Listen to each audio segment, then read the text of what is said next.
Welcome to the Streets and People podcast presented by Get Around Cabo Car Free.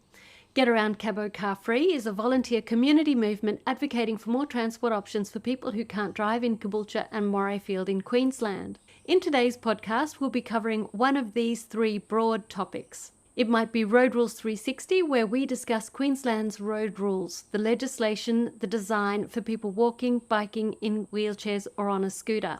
It might be Not Everyone Drives, where we chat with people whose transport options don't include a car in a car-dependent society. And it might be People and Projects, where our conversations are with people working on a specific aspect of inclusive transportation. Good morning, good afternoon, good evening, good night. Haha, we've done it. I've done it, John. You did well. Yes, today it's one of our Road Rules 360's episodes. John Burrill, former TMR Road Rules subject matter expert for road rules at the TMR in Queensland. You did that job for 20 odd years. You've been retired for 6 years or something like that. Something like that, yes. So we stepped through the road rules for Queensland for people riding bikes today. Everything we say is here to entertain and inform. No advice, no legal anything, da-da-da. We're just here to give our best shot at what is the road rules and what's the history behind them and what's the thinking about it. We are here, of course, on the land of the Gubbi Gubbi people, and we respect people who've been caring for our country for 65,000 years and say thank you very much for doing such a fantastic job.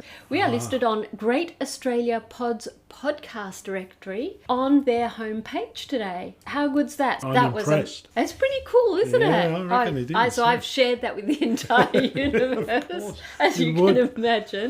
Yes. We started our monthly bike ride. It's a slow bike ride from one end of the Wamuran Rail Trail up going into Wamuran, and we have a coffee at the markets there. One of the people who turned up, he actually knew you. So you're famous, John. More likely infamous, but I'll take that. I'll take famous. It's nice that there's connections across our worlds, from motorcycling through to cycling and walking and so on. And this is what I discovered on the slow ride. So not only did this person know you, but I got to the other end of the Wamuran Rail Trail, and a former guest on our show, Mia, who looked at the community engagement process for the Wamuran Rail Trail for her master's thesis. I got to the other end and I bumped into this woman and she said, "You're Wendy." I'm Mia's mum. So you're famous. Wow. So what I was really interested in was this idea that, we have this very compartmentalized, atomized world, and we think, well, I'm over here and I don't know those people over there. But what I'm slowly discovering, because I'm riding bikes and because I'm out and about in the community, is you get to see a lot of people and a lot of connections, and a lot of people are much more connected than we have this sense of. But you just do need to get out and on the bike or, in the community and do stuff. That's clearly there. Yes. If you have a question about Queensland's road rules for bicycle riders, feel free to submit that question. This morning, just before you came, I sent a letter off to the minister to go, well, actually, we don't know the nuance of this question. So I've just sent that off this morning. And these complex ones can be quite difficult and challenging to know, and you didn't know. That's right. It was a situation where it was an engineering question. Where does the road actually start, finish? We would love to have your question. So if you have had an experience at an intersection or on a driveway or wherever, just let us know. The only criterion is that it has to be in crossings, anything. Has to be in Queensland, because we don't deal with the rest of Australia. No. Or anywhere else around the world. No, that's right. All right. Excellent. So today we're going through traffic lights and turn signals. As usual, I'm going to be reading the description of the offence, the legislation and the fine. You call it the short title. Short title, thank you very much. Yes. You are going to read from the legislation. The legislation itself, or at least I'm going to get my cues from the actual legislation. The website that I'm reading from is www.qld.gov.au/transport/safety/fines/cycling. And what page are you reading from, Mud? Well, how could somebody find it? The best way to find it, just go on Google and type in Queensland legislation, and the very top of the list always is, if you click on that, it'll open up a page that basically carries every single piece of legislation that's active and in force in Queensland, and a whole lot of history as well. Very interesting website for people who want to have a look and see what rules are. If you were to look at it, you'd be astonished at just how many pieces of legislation there are. Without sort of going into too much detail, there are acts, which is primary legislation. There's a whole raft A to Z table to access all the acts, and then there's another separate A to Z section to access the regulations, what they call subordinate legislation. So you've got your acts, which contain all the high level stuff like drink driving and dangerous driving and all that stuff, and then all the licensing and registration and road rules and heavy vehicle standards and a whole lot of other stuff is in the subordinate legislation, and it's all there in alphabetical order. If you search onto the Queensland legislation and you click T, you end up with transport. Well, that's right. Yep. Although you've got two T's, you've got the primary legislation and the subordinate legislation. Okay. So you go to the bottom one where it's subordinate, Yep. click on T, and that'll bring up all of the official title. It's transport operations, road use management, and then there's something in there. It might be road rules or licensing or registration, and then it'll have a regulation and a date. There's about 8 separate pieces of subordinate legislation under the Transport Operations Road Use Management Act. It's very comprehensive, and basically all we're looking at is one of those pieces of legislation, which is the road rules. Okay, so that's really good. Hopefully our listener has a good idea about Yep. where you can actually find legislation. Oh, yeah. Obviously we're focused on transportation, Yep. but if you wanted to look up other kinds of absolutely, legislation, it's yeah. all there. So what's the difference between an act and legislation? Is act... It's usually the higher level offences. So what does it... So when you say the act is higher level, what do you mean by that? All of the acts,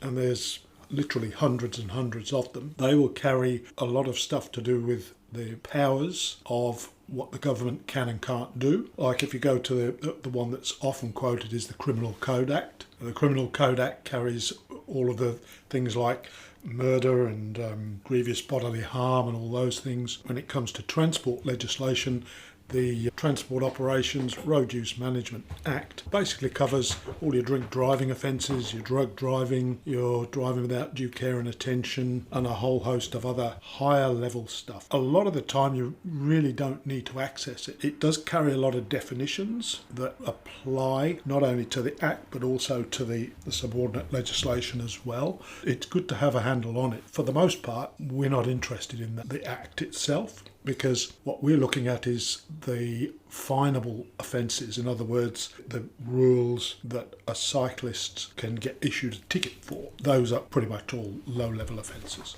So an act, that's what gets tabled in Parliament. So a politician, for instance, or a political party, will put forward an act. No, they put forward a bill first. Okay. The bill is what goes to Parliament. They debate it, vote on it, and eventually, once it's gone through all the processes, the bill becomes an act. So Alright. it starts as a bill, becomes an act, it's then in force, and it'll appear on this website once it's been approved. Okay, so then you've got the act, and then you've got the primary legislation. The act is primary legislation. The act is primary Yes. legislation. Yeah. Okay, so this is really useful. So one of the things I've started to do on Streets and People, when I talk with different people, so last week we had Dr. Jennifer Kent, who came on, who was fantastic. And I just asked her, she said, for my PhD, I did this. And I said, I just need to step through what is a PhD or a doctorate. If you want to know what a PhD or a doctorate is, then go and listen to Jennifer. Exactly. Exactly. Because I think it's really useful. We bandy around these terms, but we don't actually know what it is and how it is. And as a community member, I actually don't know anything. What we're talking about here is fines and legislation. For the most part, people get their information from, probably social media is the place where most of it comes from now. Yep. And they see comments, and often there's all sorts of debate and discussion about what's what and what's not. It's quite disconcerting sometimes, the amount of misinformation that's out there and generated and just let fly by social media. It's hard work. Yeah, so I met somebody on the weekend and at the markets yesterday, and I said, well, I would rather trust a whole lot of scientists who know, been studying this sort of in the fine minutiae, rather than a bloke on YouTube. And he was trying to convince me about this bloke on YouTube. I saw today you had put up a post about The Conversation, which is a website where academics put articles out into the lay population. I have found this such a great source of information because it's basically an academic's perspective on a particular topic. It's like reading current affairs from people who really know about it rather than somebody who's jockeying from a divisive perspective. I find that a really rich and rewarding website, and because it's academics that have been studying in that space for a long time, they actually know what they're talking about, unlike maybe a journalist who's, you know, may or may not know anything about it, or some guy on YouTube. So just putting it out there. All right, we should crack on. Now, I have a challenge for you, John. Oh, help. What's coming now? So last time we were on the air, which was a couple of weeks ago because we both had a week off, and I realised I was a bit cranky with you. Are you? Yeah, you didn't notice. It's great that you're thick-skinned. Fantastic. And I want to extend your vocabulary. Often you use the I word, interesting. And my sense of the word interesting is that it can be, oh, that's an interesting concept, which means, oh my goodness, or yes, it's a very interesting way of looking at things, which means I think actually what you're saying is rubbish. So the word interesting is not a good word because I think it's been twisted and turned away from interesting into something euphemistic for I think it's rubbish. So when you said interesting last time we were on the air together, I thought I'm going to have this conversation with you, and today your challenge is to not use the word interesting and to think about what is an alternative word that better describes what you think is actually interesting about it. And I'm going to stop you, and as soon as you say the word interesting, I'm going to stop you. All right, it's my challenge. Oh, okay, here we go. Description of the offence is failing to signal an intention to change direction right, and that's Queensland Road Rules section 48 paragraph 1. Fine is $92. Yes, how about that? You can get fined for not signalling to the right. If you turn right and you don't do that, a police officer can come up and give you a ticket for not doing that. Okay, I nearly said that awful word. There you are. See, I challenge you. Here's the thing. There is no such offence for a cyclist for not signalling left. It is a strange thing, but there is a long history to it, which we probably haven't got time to go into. But a cyclist is not required to give a left-hand turn signal in any situation, ever. So you could never get a fine for it. So this is one of these things which, if you want to be friendly as a bike rider in the community, well, you signal left anyway, because that's polite to the people. So this is this line between what is legal and what is perhaps appropriate. And as somebody, a local politician said, there's right and then there's politically right. And here I want to say there's right and then there's legally right. So the next one is failing to stop at a red traffic light, Queensland Road Rules section 56 paragraph 1, $619. Yes. Now I had a question for you. If I'm cycling on the road shoulder and the traffic light is red, am I allowed to go ahead? No. So this is an anomaly in the rules. Yeah. I remember actually pointing out when I worked in TMR, but everybody just sort of shook their head. No, we can't do that. You're my hero. They said, go away. You're splitting hairs here, John. But it is a fact. If you're on a road-related area coming up to a set of traffic lights, then the lights apply to you. For being on a road shoulder, that makes a little bit of sense because you're still effectively, potentially at least, in harm's way if you go through that red light. But the rule also applies if you're on a footpath because it is also a road-related area. Now, I can pretty much guarantee you'll never get a ticket for it. I can't 100% guarantee that because there might be a police officer out there who knows the rules and realises that if you're on a footpath, you are required to actually stop at the red light, even if a footpath goes straight past the intersection. So I'm trying to think of where that could be. Where would you... T intersection. is the best example. If you're on the continuing road of a T intersection at the top of it, if you can imagine coming along, you're on the footpath and next to you is the road and the traffic lights are there. Those traffic lights apply to everything coming along that road, including those people on the road-related area. Oh, that's just stupid. So It is you're stupid. saying... It's very silly. It's one of those esoteric things that I just said the word interesting. You said esoteric. Esoteric as well. I qualify. There you are. See, it's a habit. It's a bad habit. You've got to break it. It's an addiction. It's an addiction, John. Oh, no. When you look at it in a practical sense, it's irrelevant, because I would say priority from the point of view of just pragmatism.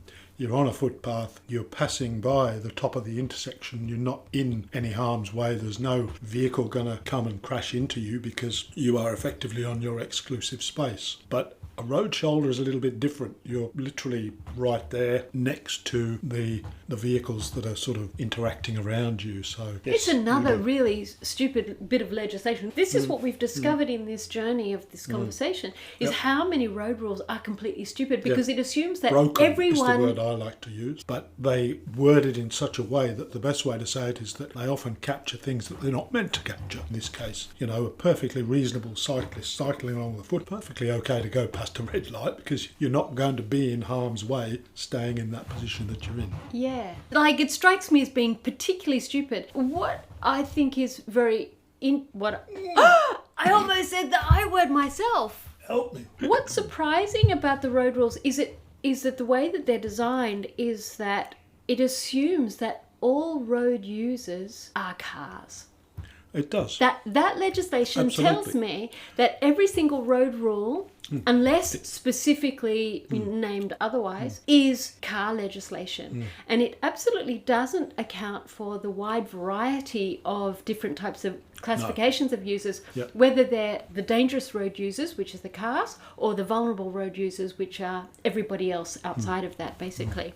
The new Ausroads guidelines have come out, and they've got classifications in lots of different ways. So they've gone right down to a skateboard as well as a pedestrian and different types of wheelchairs. So those guidelines. And I wondered whether the Ausroads guidelines, for the way that they have decided it, whether that could be applied in framing the legislation for all road users. So road users that are classified as pedestrian, or road users that are classified like bicycles, scooters, wheelchairs, those ones. Then you've got motorbikes in its own category and cars in another category. From my experience, there's a very wide disconnect between infrastructure standards. Ausroads, you mentioned, there's a lot of specific Queensland. It's often in the form of standards rather than regulation or act, although there are some acts that apply. But there's a big disconnect between that and the road rules. I know from experience. I had a lot to do with interacting with traffic engineers in transport and main roads when I worked there. It was always an uphill battle to try and get some kind of congruity, if that's the right word, between the two sort of areas. The word silo comes to mind, very oft used term in the public sector, where you have this silo with everybody within the silo knows what they're doing, knows stuff. But there's another silo out here, but the two silos don't talk very much to each other. It's a problem. It's more exacerbated today because everybody writes emails and you have to go through a chain of command in a way that before, when you used to just go to the tea room, let's have a conversation, and people used to go to people's desks. But there's this sort of sense that you can't do that. Now, I don't know what it's like in the corporate sector these days, because it's quite a while since I've been in the corporate sector, and whether that's different, but I can't see that it wouldn't be. It seems very culturally normative these days to just be stuck in your bunker, and it just causes such a lot of problems. I was at the Australia Pacific Bike Riding Conference the other day in Brisbane, and I was talking with somebody from council, and we were talking about infrastructure and the transport team and what they're doing. It's so siloed between the two of those that how can you get high quality footpaths and infrastructure if the infrastructure team and the transport team aren't talking to each other? It's maddening. It's maddening as a user of that space, as a resident, a community member, citizen of the space. So anyway, I think probably I'm ranting too much. I think it's all good information, and I'm pleased with saying it all. Yeah, I mean, I think it's a really I don't think it's a rant. I think it's great. It's a good combo. I did see in the Strong Towns book by Charles Morone, he gave a model of how to stop this siloing, and we definitely need to move out of that, particularly now as we move into a whole lot of complex climate issues. And I don't want to talk about climate change because some people find that quite provocative, and I think this siloing is part of the reason why everybody's really frustrated with the situation. I don't think it leads to a good society where people are just hiding behind their emails and defending themselves against the community. They can't get out to the community. And somebody at council recently said, yeah, we're very difficult to get in touch with. So I do think that people who are in these organisations like the council, like the TMR, they're good people. I met a whole lot of them at the bike riding conference. Fantastic people. And I was really lucky because I actually got to speak with them, which was amazing because I just happened to be there and, struck up a conversation during the lunch break. Like it felt like such a privilege and a rarity, but it shouldn't really be that sort of rarity anymore. We talk about this communication, how out there in social media land, you get all this false information. And I think that's because when there's a vacuum in information, somebody else steps in and creates that noise. Gosh, we've quite a digression. So, failing to stop at a red arrow, Queensland Road Rules Section 56, Paragraph 2, $619. Failing to stop at a yellow traffic light if the driver-rider could stop safely, Section 57, Paragraph 1, $619. Failing to stop at a yellow traffic arrow if the driver-rider could stop safely, Section 57, Paragraph 2, $619. Failing to leave an intersection entered on a yellow traffic light arrow as soon as it is safe to do so, Section 57.3, $464. Did you want to add anything about that one? Well, I think just looking at some relevant points to pull out from those that you've just mentioned, a yellow traffic light. A lot of people think, well, what does that mean? And essentially what it means is you must stop if it's safe for you to do so. I mean, it's fairly easy to sort of determine that for a car, because if you're going the regular speed limit of that road and you're coming up to the yellow light and you're too close to it to stop, you're not going to stop. Whereas with a bicycle, I think you're not going to be going very fast. In most cases, when that yellow light occurs, you are going to be able to stop. So it's more likely in one sense that you get a ticket if you just sail through that yellow light, if that's something the police officer is actually looking for. This is another one of those offences where you probably look at it and there's very few of them ever issued for cyclists.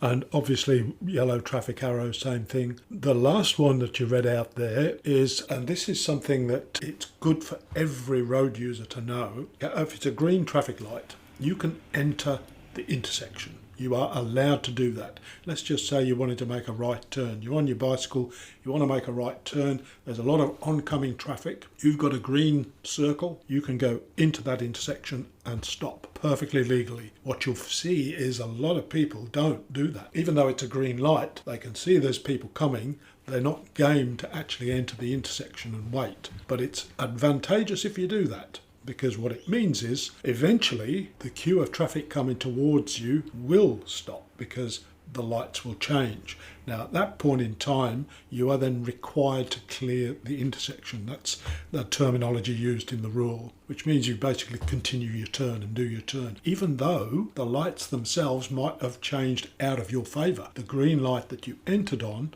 has become either a yellow or even a red light. But you are required and perfectly legally allowed to then clear that intersection. A lot of people do run through red arrows, which of course is illegal, so we're not condoning that as a practice. It's actually very nerve-wracking if you're in the middle of the space and you're in an intersection, and I mean, somebody almost killed me once because I had the little green man in my favour. Somebody went through a red arrow, right, up a hill and around the corner and almost killed me, for sure. Well, I'd only had my bike for a week. There is the sort of sensible thing to do, which is to hold back. But what happens, I notice, with the drivers behind, I've seen this with more driving, but you get plenty of aggression on a bicycle, so there's no reason why it wouldn't apply there, where the driver behind just and also tailgating. Yes. Particularly, you've got maybe somebody on learners or Ps who's just starting to get... And this level of aggression is very frustrating and it's very difficult. I think it's good to be judicious, I suppose. Agree. The next one is proceeding through a red traffic light is $619. Yeah. Now, in the Netherlands, on a bicycle, you can go through red traffic lights. Can you really? Yeah. They changed the legislation there in the last year. That's interesting. Yeah. So You used that word. I said the word. You said the But word. You said it. I've noticed you saying it a couple of times as well. When You play have this to point it back, out to me. I've sniggered inside. No, but look, just to explain this, and I think there's probably a few coming down here where it's talking about proceed through. The first offences we were talking about were not stopping at. So what this is you might have stopped.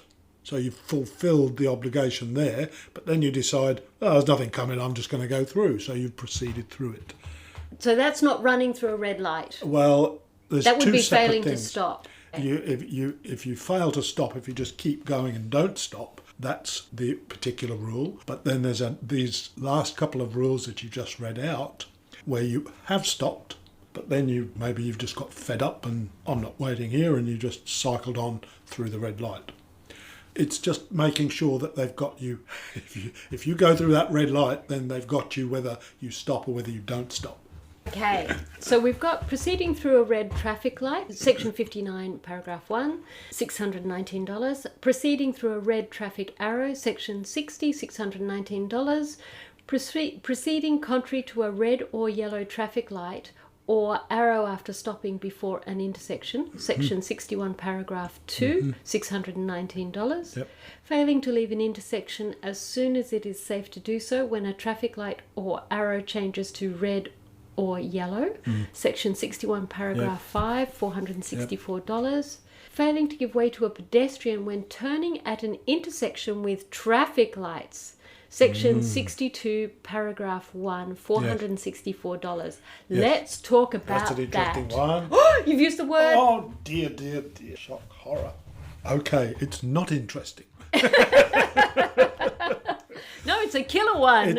It is. It's just thinking about being on a bicycle, whether you're at an intersection, whether you're turning left or you're turning right, you are required to give way to any pedestrians that are crossing the road that you're turning into. Easy to imagine that. You're making a turn, you've entered the intersection, you're exiting that intersection into the turn, and a pedestrian steps out onto the road. And the moment that pedestrian steps onto the road, it's theirs, belongs to them, and you're required to stop. So if there is a crash occurs, if you bump into that pedestrian, then this is the ticket you're likely to get. You kind of hope that cycling and cycling speeds, you're not going to do too much damage to people, but at the same time, it's still a heavy fine. This is the same fine, exactly the same monetary penalty as if you were driving a car. This is where the big anomaly happens when you're looking at fines for cyclists here.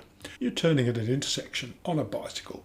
You're not going to do very much damage to anybody unless you're travelling really fast. I suppose the potential is there to do some damage, but when you compare that to the amount of damage that can happen, I mean, people die. This can be a very serious offence and can even be taken higher to the dangerous driving level of offences when this happens, when people are run over. And So I want to stick on this one because the little green man for pedestrians is 5 seconds. I mean, that's the minimum, and around here, that's the standard. So you've got the flashing red man who looks like some 1980s shoulder pads. Yep. Very poor gender.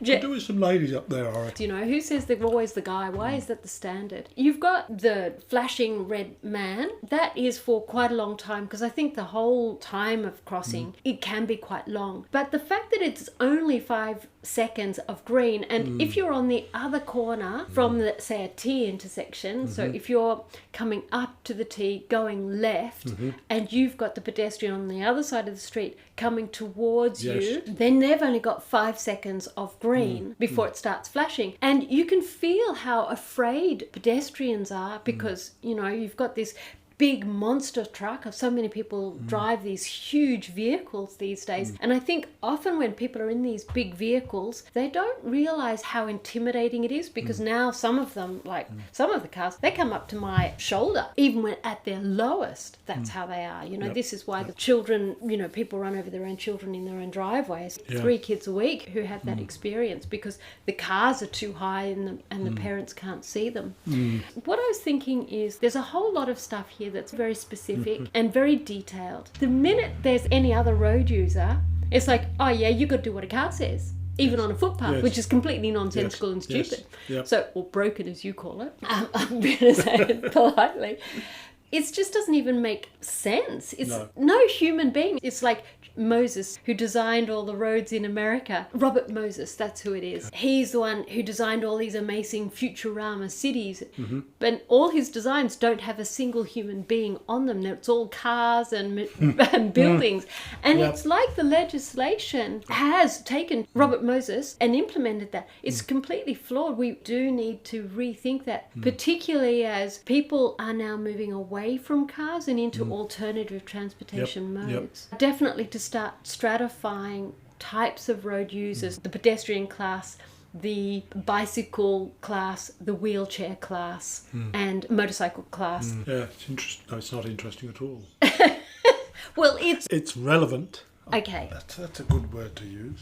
You can't just replace the R word with the I word. Like, that's just not, we're not doing that today, John. Wheelchair users are generally classified as pedestrians, so most of the pedestrian rules would apply to wheelchair users, but wheelchair users still have specific rules applying to them as well. We haven't got there yet. We will get to pedestrians. We can just do a couple more. Failing to give way at a left turn on red after stopping sign, section 62 paragraph 1, 464. Failing to give way to an oncoming vehicle when turning right at an intersection with traffic lights without a green right turn traffic arrow, section 62 paragraph 1, $464. Failing to give way to a bicycle rider on a crossing when turning at an intersection with traffic lights, section 62 paragraph 1, $464. The one that was about the left turn on red after stopping sign is an absolute classic, because this is a sign that's used in some states and territories, but not many. I think it's quite extensively used in New South Wales. There have been experiments of its use here in Queensland, but from a road safety perspective, it is the worst possible rule you can ever imagine. In essence, what it does is completely remove the safety aspect of any pedestrian or cyclist that wants to cross that road, because even if there's a red traffic light, you can still turn if you can see there's nothing coming. So all of these people stop at the lights, they're in their cars, they're looking and waiting, watching for, oh, there's no cars, left turn on red after stopping, I've stopped, so now I can turn. Oh, there's a pedestrian there. There was an experiment done, but then they reduced the number of instances of the use of this sign. That was something that happened just before I left, and our hope as road safety practitioners was that they would get rid of every single one of them, because they are a disgrace. They are an absolute disgrace, because when I was living in Sydney, there was one there outside the big hardware stores. And it was awful, because you had some people driving, but then you had a whole lot of big trucks. They've come out of the car park, they're really distracted, they're just wanting to get home, they're frazzled, they want to get on with work. It's a big intersection onto Parramatta Road, and you come along, you feel like you're about to be killed all the time. It's awful. It's a terrible experience. Okay, all John. Right. So let's leave it there. Let's leave it there, and we will pick up the rest of those offences. There's still a bit of a list there to go through. Yeah, we got a bit distracted on things, didn't we, today? That's a bit of a catch all up. Good stuff. Yeah. All good stuff. So we're starting next week with disobeying a traffic light stop sign at an intersection with traffic lights not operating, section 63, paragraph 2. I'm going to love talking about that one. Remind me. All right, but you're not allowed to use the I word. Das ist verboten. From here on in, we have to train ourselves, John. I will do my utmost. All right, let's give it a rest there, and we will catch up next week. Yes. Thank you so much, and thank you to our wonderful, wonderful listener. Yes. Yay, share the love. Thanks for enjoying Streets and People, presented by Get Around Cabo Car Free. We publish our podcast regularly at the usual places and on our website, where you can find out more about us. getaroundcabocarfree.com.au. That's www.getaround, get around, that's pretty straightforward, Cabo, C-A-B-O, that's short for Caboolture, Car Free, C-A-R-F-R-E-E, there's no hyphen in that, .com.au. Our theme music is The Thief on AM Sound, which is just like our cars on our streets, always stealing the space. So let's stop that thief.